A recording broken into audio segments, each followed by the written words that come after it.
திமுக பல்வேறு திட்டங்களை கொண்டு வந்தாலும் சரி, அதை அறிமுகப்படுத்தாலும் சரி, அது பெயரளவுல மட்டும்தான் இருக்கே தவிர மக்களுக்கு பயன்படும் இல்ல. இது எப்படி பாக்குறீங்க? அதுதான் எல்லாம் மக்களுக்கே தெரியுமே. அதாவது பார்த்தீங்கன்னா ஒன்றுத்துக்கும் அவர் பேர் முதலமைச்சர், சுகாதார திட்டம், உங்களில் ஒருவன், இந்த மாதிரி ஒரு இதை சொல்கிறது, இந்த மாதிரி எல்லாத்தையும் சொல்லிட்டு அன்றைக்கி ஒரு நாள் ஃபோட்டோ எடுத்துட்டு எல்லா டிவிலையும் கொடுத்து டிவிக்காரவங்களை தொந்தரவு பண்ணி இதை போடு அதை போடு அப்படின்னு சொல்லி போட்டு அன்னைக்கு வேலை முடிஞ்சு போய்ட்டு கும்பிட்டுட்டு போயிடுறாங்க. இதுதான் நடக்குது.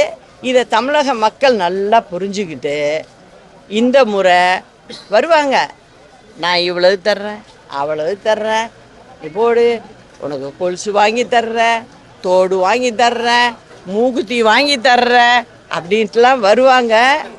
ஒவ்வொருத்த வீட்லேயும் இன்றைக்கி இந்த திமுக அரசுனால 8000லேருந்து 10,000 ரூபாய் எல்லாத்துக்கும் கைவிட்டு எக்ஸ்ட்ரா செலவு பண்ணிக்கிட்டு இருக்காங்க.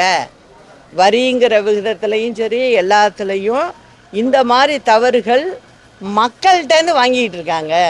இதை மக்கள் நல்லா தெளிவாக புரிஞ்சுக்கிட்டு செயல்படணுங்கிறத கேட்டுக்கிறேன்.